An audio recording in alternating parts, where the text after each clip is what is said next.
అందరికీ స్వాగతం సుస్వాగతం.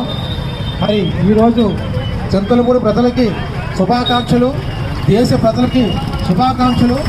ఎప్పటికైనా సరే ప్రజల్లో మార్పు వచ్చింది, దేశంలో కూడా మార్పు రావాలి. పరిపాలన విధానం అనేది కూడా పాత ముసలో కాకుండా కొత్త విధానంలో తీసుకురావాలి.